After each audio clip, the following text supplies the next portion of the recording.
Muy buenas noches a todos los que siguen a Ribera del Quebar, tanto presencialmente como virtualmente, a todos los que nos dan su credibilidad para que este ministerio siga avanzando. Que Dios les bendiga. Muchas gracias por acompañarnos.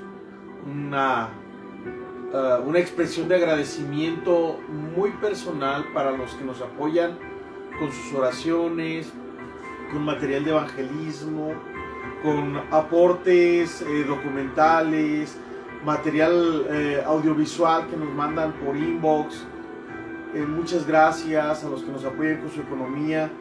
Que Dios les bendiga. Es para nosotros una bendición poder estar nuevamente delante de ustedes en casa, nosotros en casa, para poder llevar estos minutos de consejería pastoral. Así que desde la Ribera del Quebar, mis amigos, les damos una cordial bienvenida. Hemos orado que esta sesión pueda llevarle a una reflexión en su vida, en su corazón, en su espíritu. El objetivo nunca ha sido el like frío y frívolo.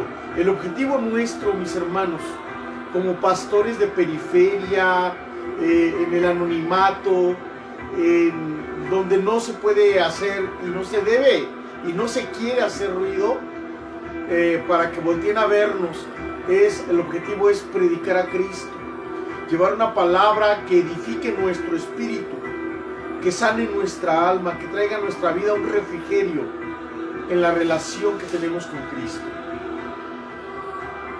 La semana pasada estuvimos hablando acerca de lo que es el agotamiento emocional. Y decíamos que el agotamiento emocional lo podemos nosotros conceptualizar como la capacidad o la forma que tenemos nosotros de ser fuertes en todo momento, sin darnos la oportunidad de tener un momento de respiro o de refrigerio. Hay una consecuencia que solamente tocamos un poquito la semana pasada, y es que después del agotamiento emocional, a los que tenemos una relación con Cristo, surge una secuela o una consecuencia, y a veces viene no como secuela, sino a la par con el agotamiento emocional, y es, mis hermanos, el agotamiento espiritual.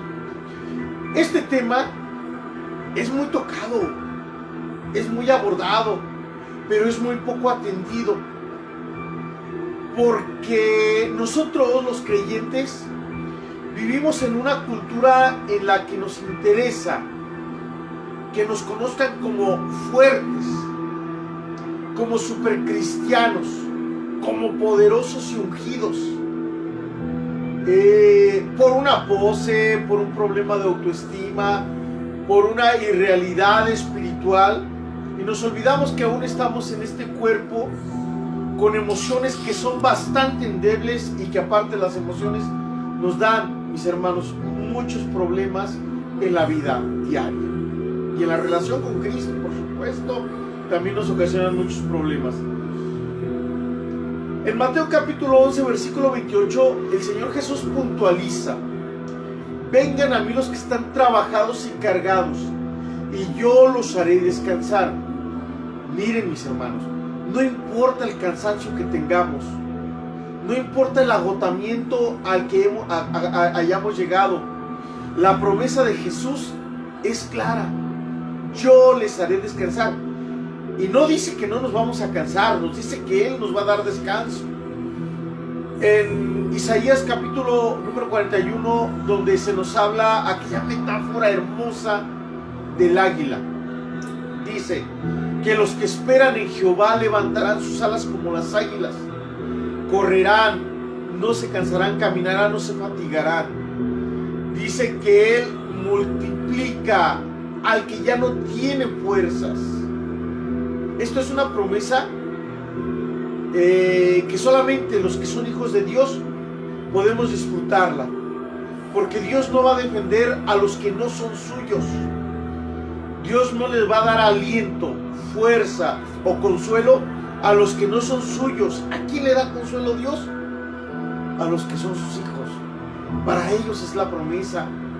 Por eso, si usted, iglesia, mis hermanos que nos conocen, que saben del ministerio de Ribera del Quebar o del Remanente, ustedes saben que si algo hemos puntualizado, aún en los devocionales que le mandamos cada noche a nuestro pequeño remanente, a nuestra congregación, es puntualizar en la importancia de nacer de nuevo.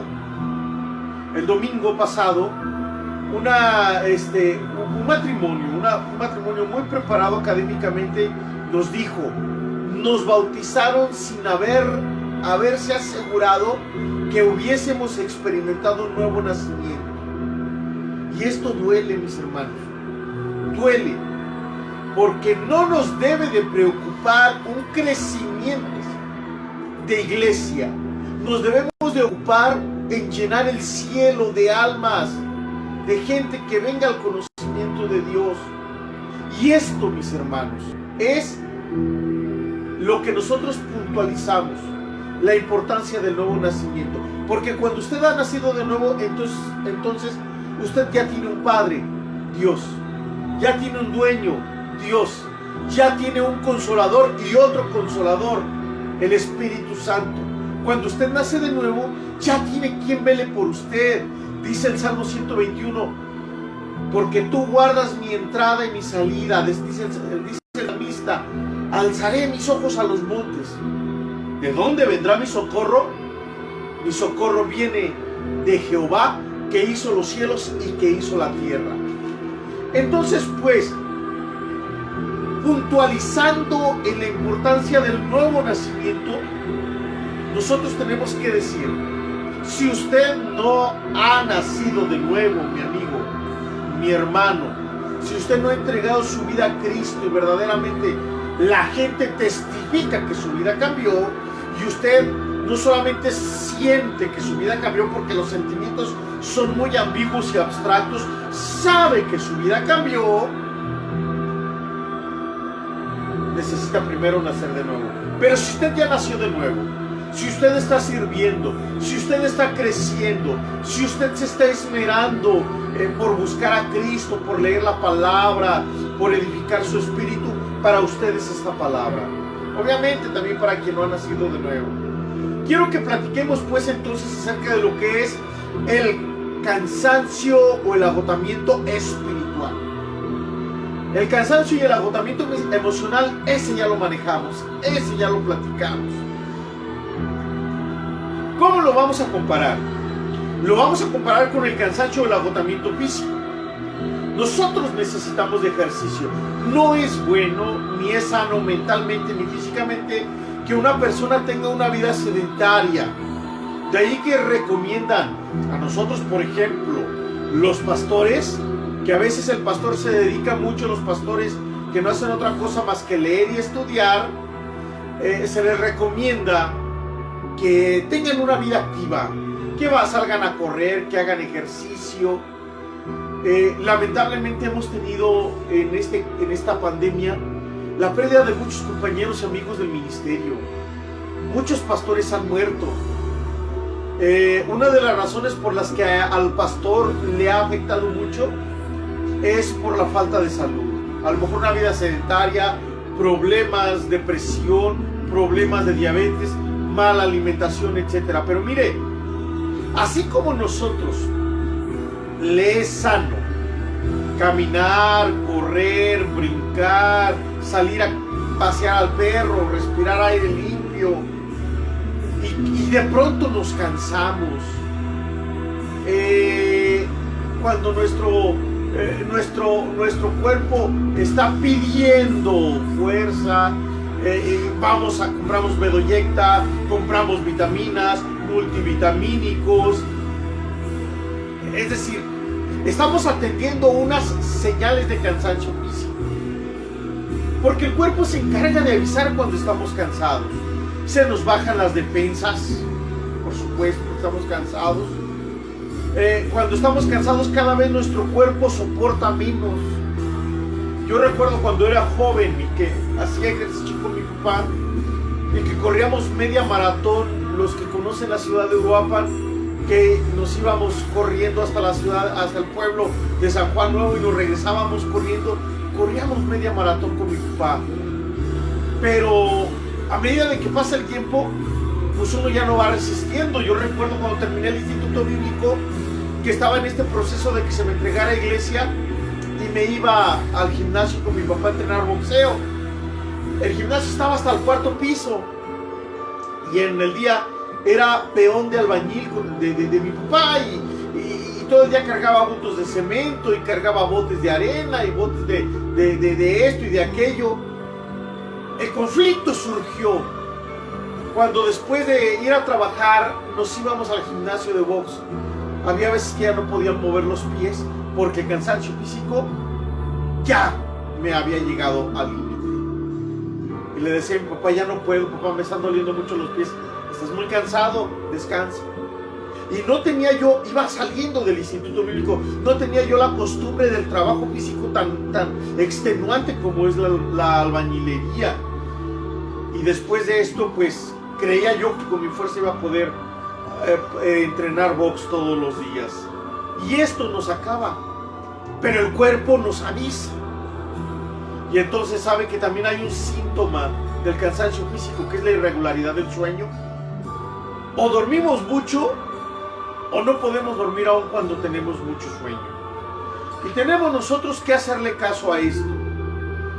Y también obviamente hay una desmotivación, nos sentimos desganados. Ahora bien, mire, válgame la comparación. De la misma manera como el cuerpo nos avisa cuando estamos cansados físicamente, también nuestra vida espiritual, así como hace 8 días hablábamos del agotamiento emocional y nuestras emociones lanzan luces rojas cuando estamos agotados, nuestro espíritu lanza luces rojas. Y mire, es aquí cuando salen algunos síntomas. Por ejemplo, quiero estar espiritualmente bien, pero siento que no puedo hacer ya las cosas. No tengo ganas de buscar a Dios. Nuestro estado de ánimo se encuentra demasiado bajo. No hay pasión cuando cantamos a Cristo. No hay canción cuando oramos. No hay pasión cuando oramos. No hay pasión para salirle a hablar a las almas de Cristo. No hay una entrega completa, hay una entrega media, y a veces ni siquiera eso. Sí quiero, pero no puedo. Siento que algo me está haciendo falta. Ahora mire, esto es común. Creerá usted que es más común de lo que nos imaginamos. Los pastores lo maquillamos, porque como yo, como pastor, voy a decirle a mi congregación, hermanos, estoy muy agotado espiritualmente. Y aparte de que entre el mismo ministerio hay pastores que toman esto como una debilidad de mi colega, una debilidad de espíritu, está en pecado, no ha hecho bien las cosas. Y a nivel iglesia también sucede esto, por supuesto, y lo maquillamos. Y a veces los pastores no alcanzamos a entender cuando la hermana, cuando el hermano está agotado emocionalmente. Yo recuerdo hace muchos años una predicación que alguien nos dio cuando estábamos trabajando con la asociación religiosa con la que trabajamos durante muchos años, en donde yo recibí mi preparación académica. Alguien nos predicó y decía que la iglesia contemporánea, la iglesia de la actualidad, no se compara con la iglesia primitiva. Pero yo lo escuché y por ética no interrumpí, por ética no pedí la palabra ni corregí al individuo que estaba predicando. Pero el siguiente día de reunión yo pedí la palabra y al momento de dar mi estudio bíblico, yo puntualicé las características heréticas que tenía la iglesia de Colosas, las características heréticas que tenía la iglesia de los Gálatas, las características heréticas que tenía la iglesia de los Corintios y las características de desorden eclesiástico que tenía Corintios y de desorden moral que tenía Corintios. Es decir, la iglesia contemporánea y la iglesia en aquel tiempo tienen las mismas características: inestabilidad, falta de profundidad en la vida espiritual, falta de compromiso, desorden, ideas equivocadas dentro de la iglesia, porque la gente, mis hermanos, finalmente sigue siendo gente. Y nosotros seguimos siendo gente y debemos de cuidar todos los días cómo es que estamos viviendo nuestra vida y nuestra relación con Cristo.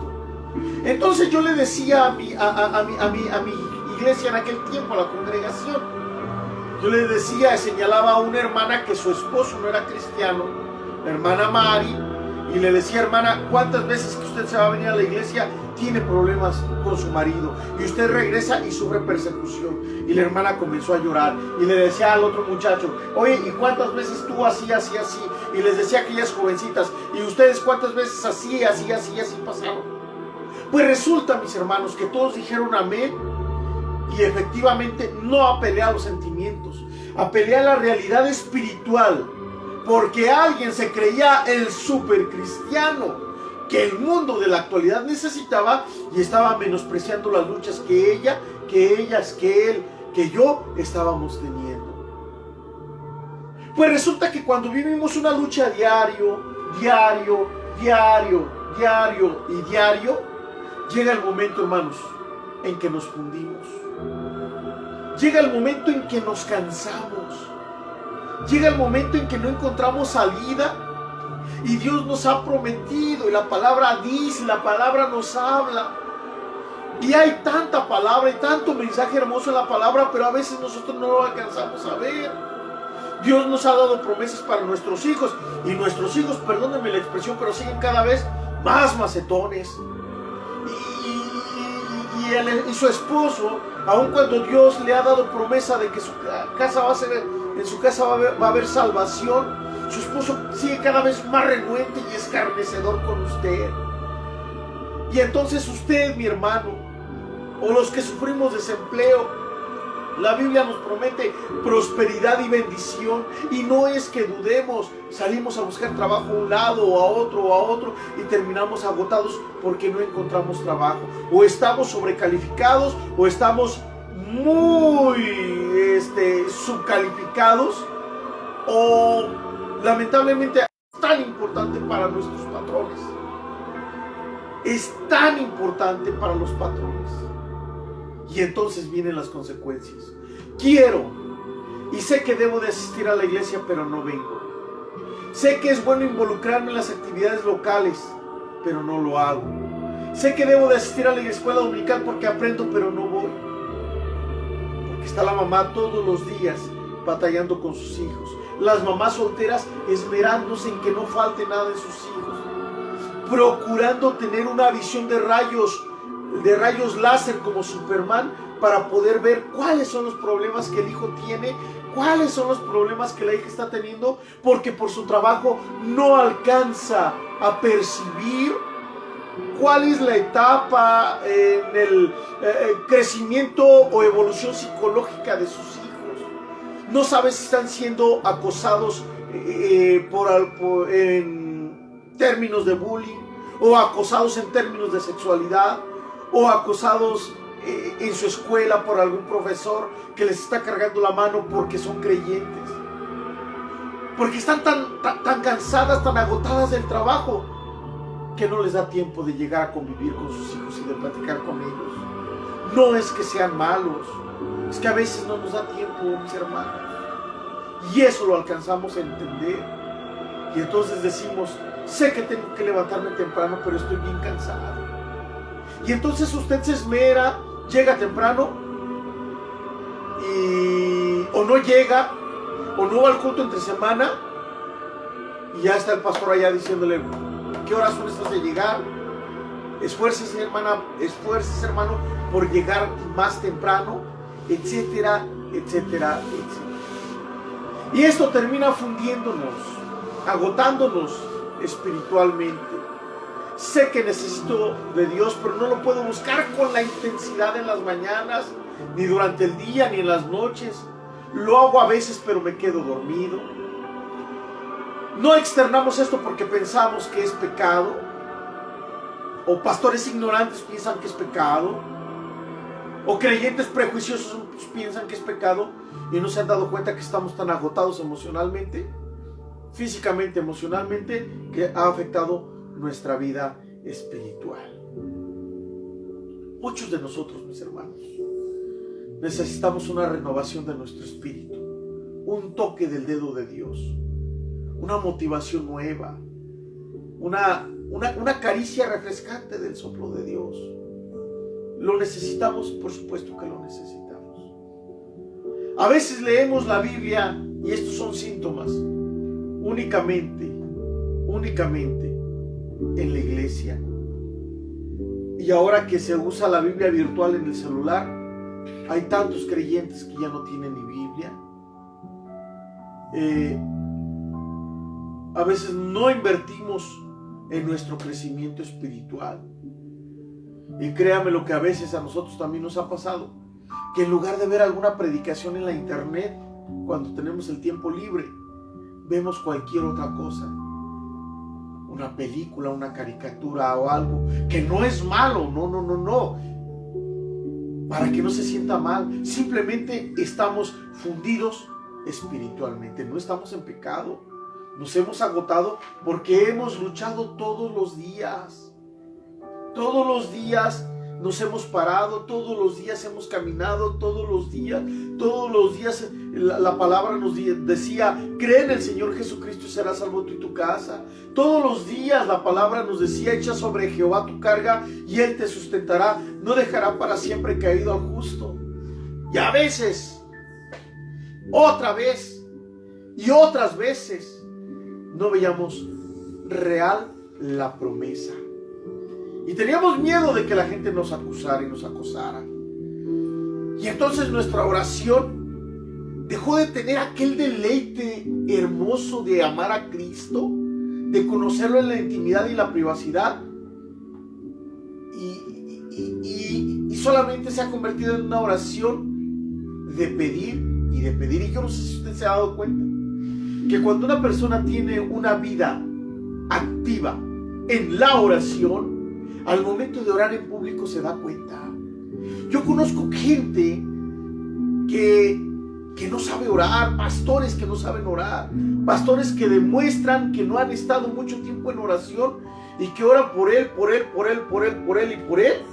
y en todos es la misma oración, pero puso las manos solamente en diferente persona porque no saben orar. Esto es otra cosa. A lo mejor esto es carnalidad, a lo mejor esto es descuido, a lo mejor esto es llenar el intelecto y no ocuparse en su espíritu. Pero a veces la oración, hermanos, sentimos que no llega ni al techo, cuando la Biblia nos enseña que antes de que la palabra salga de nuestra boca, Dios ya sabe de qué es, de lo que tenemos necesidad, y nosotros lo sentimos y le damos más importancia a lo que sentimos que a lo que la palabra de nuestro amado Dios nos está enseñando, y perdemos el sentido del asombro. Cualquier milagro que pasa, o si leemos algún milagro en la Biblia, no hay problema, y entonces se tergiversan y se confunden nuestras prioridades, y a veces tendemos a escuchar más a otras personas que a Dios mismo. A veces nos llama más la atención la nociva programación de televisión que un mensaje verdaderamente bueno. Y cuando una persona se encuentra en un agotamiento espiritual y que sabe que está en un agotamiento espiritual y que sabe que necesita de restauración, cualquier plática que hable de Dios a veces le sabe buena, y no siempre es así. Porque entonces vienen reacciones, mis hermanos, que son desproporcionadas. Reaccionamos ante algunas circunstancias de la vida como no deberíamos nosotros de reaccionar. Ahora bien, ¿es pecado? No, mis hermanos, no es pecado. La Biblia nos enseña que el pecado es transgredir el carácter de Dios. Eso es lo que es pecado. Cuando yo deliberadamente transgredo, sé que la Biblia dice que haga o que no haga y yo lo hago. Pero la Biblia, si este fuese el caso, la Biblia dice, hijitos míos, dice, hijitos míos, estas cosas les escribo para que no pequéis. Pero si alguno pecare, abogado tenemos para con el Padre, a Jesucristo el justo.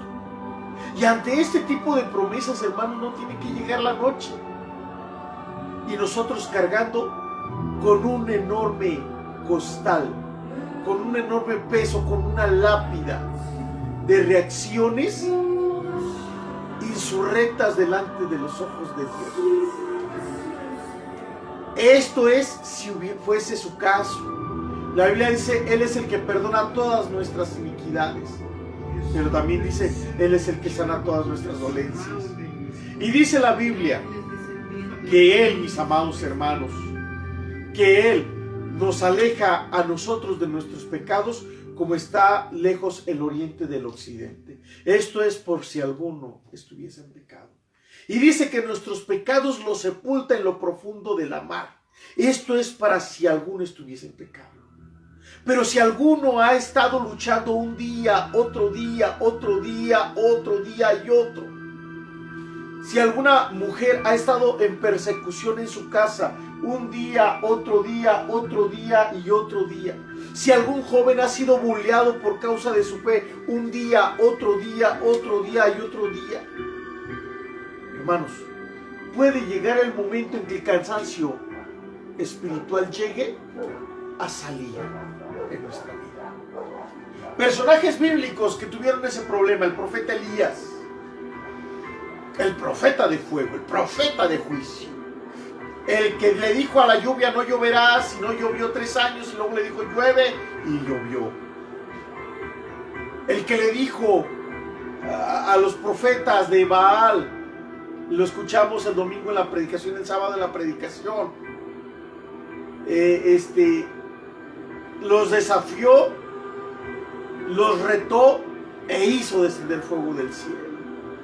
Llegó un punto en que el profeta Elías estaba tan agotado espiritualmente que él prefería la muerte y le decía a Dios, Dios, quítame la vida porque yo no soy mejor que mis padres.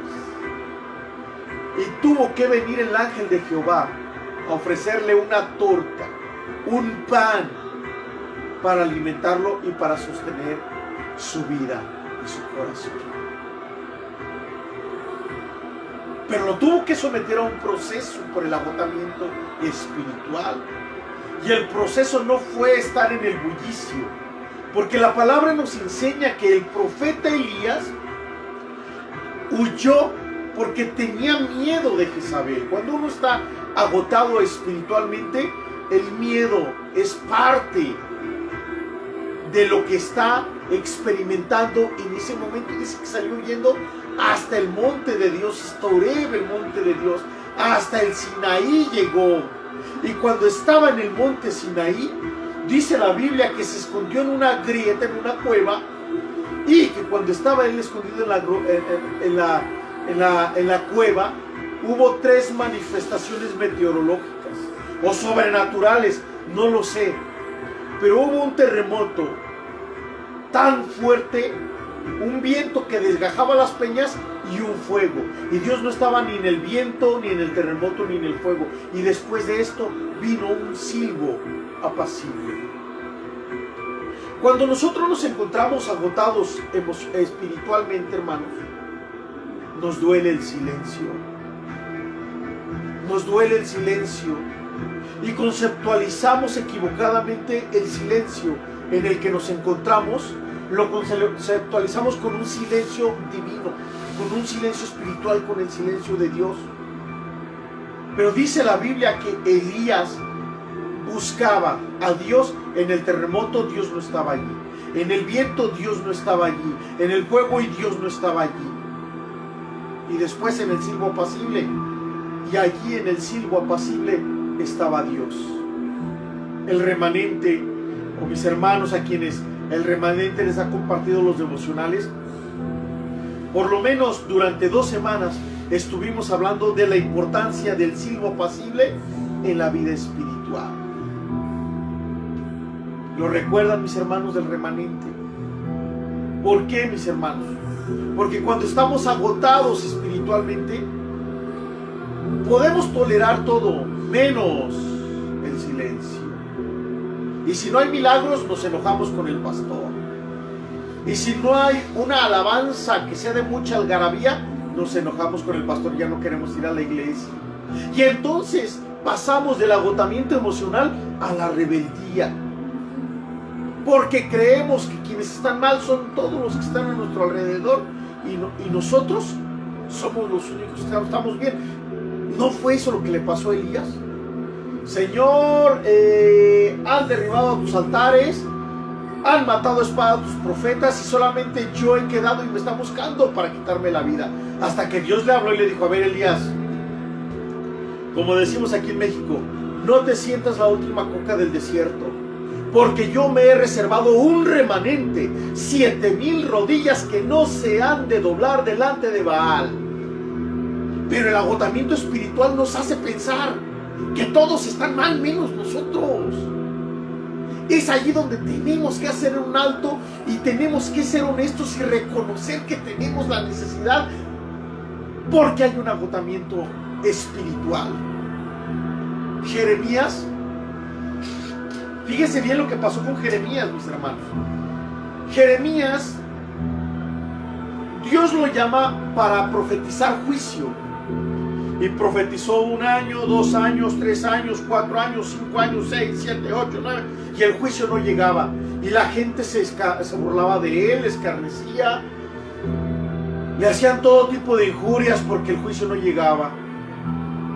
Ahora imagínense sostener una palabra profética así durante tantos años y donde todo el resto de los profetas le decían: estás mal, Jeremías, estás equivocado, eso que tú estás diciendo no es verdad.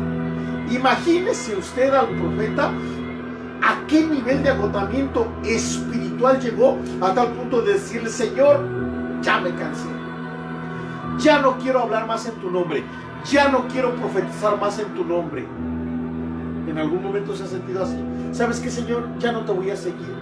Me prometiste que mi familia iba a ser salva, me prometiste que iba a encontrar trabajo, me prometiste que iba a salir de las deudas, me prometiste y no he podido lograrlo, ya no quiero nada contigo. Pero después de esto, el profeta Jeremías dice, se confrontó con Dios y dice: me sedujiste, oh Señor, y yo, cuando tú me sedujiste, yo me dejé seducir, porque tú fuiste más fuerte que yo. Adentro de mí hay un fuego que yo quería apagar, pero me consumía, me quemaba. La pasión por el llamado, la pasión por recordar el amor a Dios. Con amor eterno te he amado, le dijo Dios a Jeremías. Yo recuerdo un pastor que en una situación muy difícil le dijo a Dios: Dios, las luchas son tan fuertes que yo ya no quiero seguir, ya no quiero continuar. Estoy rendido, fundido, me acabé, Dios. Y él dice que tuvo una visión y que se vio él al pie de la cruz. Y que tenía su mirada hacia la parte alta de la cruz y luego agachó la mirada porque estaba muy cansado. Y que solamente estaba viendo hacia las piedras, en el terreno, en la tierra. Y dice que él en aquella visión vio cuando una gota de sangre cayó desde el travesaño de la cruz hasta el suelo. Y se dio cuenta de que esa era la sangre que Cristo había derramado para hacerlo más que vencedor y más que victorioso. Si él no se rindió, mis hermanos, dice la Biblia que ninguna tentación, que ninguna lucha, hermano, va a lograr derrotarnos, porque Dios habrá de dar la salida antes de que esto nos acabe y nos agote. Yo sé, mis hermanos, si me permiten hablar en primera persona, Yo sé lo que es el agotamiento espiritual. Yo sé lo que es no querer ir a la iglesia. Le decía yo a mi esposa en aquellos años, le decía, ya no quiero ir a la iglesia. Ya no quiero ir a la iglesia. Y ella me decía, es que tienes que ir porque tú eres el pastor. Ya no quería ir a la iglesia, veía a los niños corriendo y a los hermanos, me molestaba con los hermanos, los veía, salía rendido, agotado, frustrado. En aquel tiempo yo entraba a trabajar a las 4 de la madrugada y salía a las 2 y en la tarde me dedicaba al pastorado. Había veces que, hermanos, que me encontraba tan agotado espiritualmente, tan agotado que no podía dormir. En aquel tiempo me llamó el presbiterio del distrito al que pertenecía. Llevaba yo una noche sin dormir. Cuando yo llegué a la cita con los presbíteros, me vieron con unas ojeras, me vieron desganado, desmotivado. Y fíjense lo que me dijeron: andas bien crudo, ¿verdad? A mí me dieron ganas, hermanos, de decirles una palabrota, de sacar puños, pero no es la voluntad de Dios esa. Entendí que estaba muy lejos de recibir una palabra de misericordia o de comprensión de ellos, muy lejos. Era sarcasmo, era burla, era injuria. Pero yo reconocí, mis hermanos, que estaba en agotamiento espiritual. Y busqué ayuda, sí, por supuesto. Pero aquí hay tres cosas. Quizás por el agotamiento espiritual no percibí la ayuda. Pero esto no era tan probable, porque alguien me quiso ayudar, aunque sus líderes no. Y yo la verdad lo que menos quería, mis hermanos, era pelear o entrar en polémica tratando de defenderme con un montón de hermanos inseguros en las congregaciones, de líderes insanos, que me demostraban que aún yo con mi agotamiento espiritual era más fuerte que ellos eran débiles y eran unas piltrafas en el espíritu. Se llenaban de envidia, me veían como una amenaza. Yo le dije un día al pastor, pues fui líder del departamento de educación cristiana en el distrito. ¿Usted cree que yo quiero llegar a tomar una clase de escuela dominical? Porque me encontraba agotado, hermano. Mis líderes del distrito se burlaron. El que fue superintendente en aquel tiempo se burlaba. Yo no sé si no quiso entenderlo o no sabía que había una necesidad. Pero para no pensar mal, yo quiero enfatizar que no sabía que había una necesidad. Y entonces, su servidor, hermanos, yo decidí exiliarme de las actividades eclesiásticas. Lo hice, sí. ¿Para qué? Para una cosa: para buscar a Dios. Pero si no tenías ganas de orar, no tenía ganas de orar. No tenía ganas de escuchar música, hermanos. No tenía ganas de escuchar música cristiana, música que alabe a Dios. Yo recuerdo que en aquel momento me hacía llorar más la canción de Aún sigo cantando, de los Enanitos Verdes, que la ponía para hacer catarsis, que una canción que hablara de Dios, porque no quería nada con Dios. Y yo le decía: ¿por qué, Dios? Pues si no salí en pecado, ¿qué me pasa? Me autoexilié para buscar a Dios. ¿Cómo lo hice? Quería estar con Él. ¿No tenía ganas? No tenía ganas. Pero quería conocerlo en la intimidad. Yo sabía que si aguantaba un día buscándolo, otro día buscándolo, otro día buscándolo, otro día buscándolo, algún día lo iba a encontrar. Pero fíjese aún en ese deseo, qué ideas tan absurdas. Porque aún sabiendo yo y habiendo predicado muchas veces que los sentimientos son engañosos y que las emociones son parte de la carne y que son inestables, aún en ese momento yo decía: si lo busco un día, otro día y otro día, algún día lo voy a buscar, lo voy a encontrar. Y no sabía que Él ya estaba allí conmigo. ¿Valió la pena? Por supuesto, mis hermanos. Muchos de los cantos que ustedes ven que nosotros cantamos en nuestros devocionales son canciones que Dios me daba al momento de estar en intimidad con Él. Cantos de guerra espiritual, cantos de intimidad, cantos de reactivación de ministerios y de dones, cantos de saber, de poder, de anhelar, de amar, escuchar la voz de Dios escrita, la voz escrita y la voz audible del Espíritu Santo, de la intimidad con el Espíritu Santo, del llamado, de la guerra contra nuestra carne, contra nuestras pasiones, de la guerra en contra de nuestras emociones engañosas. ¿Y vale la pena? Por supuesto que vale la pena. El agotamiento espiritual, mis hermanos, es una realidad, pero también es una realidad que dice la Biblia: yo estaré contigo, no te dejaré ni te desampararé. Si usted no siente que sea real esta promesa, Él ha prometido estar con usted aunque usted no la sienta. La Biblia dice: cree en el Señor Jesucristo y serás salvo tú y tu casa. Si usted siente que esta promesa no es real para usted, aunque usted lo sienta, Dios no se mueve por nuestros sentimientos. Dios tiene un compromiso con su palabra, y si Dios lo ha prometido, Dios lo va a hacer. Dios ha dicho: echa sobre Jehová tu carga y Él te sustentará, no dejará para siempre caído al justo. Pero usted se siente caído, échela.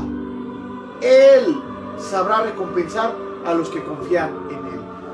Porque el enemigo más grande aquí, mis hermanos, es cuando nosotros, en el proceso de vida que estamos viviendo, queremos que Dios haga lo que nosotros queremos y no lo que Él tiene en su bendita y soberana voluntad. En Ribera del Quebar nos ponemos a sus órdenes para apoyarle. Cualquiera que sea la necesidad, mis hermanos, mándenos un inbox, mándenos un mensaje por WhatsApp.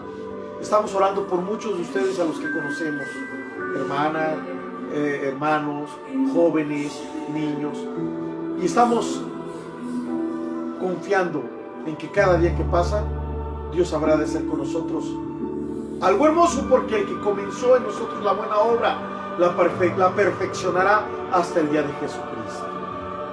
Me despido con una oración, mis hermanos. Les mando un abrazo bien fuerte, esperando que la presencia de Dios esté con ustedes cada día. Padre, te damos muchas gracias en esta noche por tu amor, por tu misericordia, porque tú eres la verdadera realidad que nosotros podemos vivir y que nosotros podemos experimentar. Hoy delante de ti venimos a entregarte nuestro corazón, venimos a entregarte nuestras cargas, y queremos ser contigo, Señor, muy honestos, porque más de una vez hemos estado, Señor, viviendo el día, los días o las semanas, creyendo que tú no estás con nosotros o que nos has olvidado. Hoy delante de ti, Padre, te damos nuestro corazón y te ratificamos el compromiso, Señor, de decir: Señor, venga lo que venga, en tristeza, en debilidad, en enfermedad, en desempleo, en necesidad, cualquiera que sea la circunstancia, Señor mi Dios, tú, Dios, vas a tener nuestro corazón para servirte y para amarte. Queremos enamorarnos de ti cada día más y más. Con todo nuestro amor y nuestro corazón te damos muchas gracias, porque tú, mi Señor, eres nuestra realidad. En el nombre de Jesucristo de Nazaret, a quien nos está viendo y a quien nos está escuchando, aunque no los conozcamos, allí, Padre, allí hónrate, allí glorifícate, allí, Señor, levanta tu nombre. Aun cuando mis hermanos o mis hermanas no se den cuenta, tú allí hónrate y vuelve a encender la llama, porque tú no eres como nosotros, ni como las religiones, ni como los pastores. Tú no eres como nadie de nosotros. Tú no apagas el pábilo que humea, ni quiebras la caña cascada. En el nombre hermoso y poderoso de Jesucristo. Amén. Gracias. Mis amados hermanos, que Dios les bendiga. Muchas gracias por acompañarnos.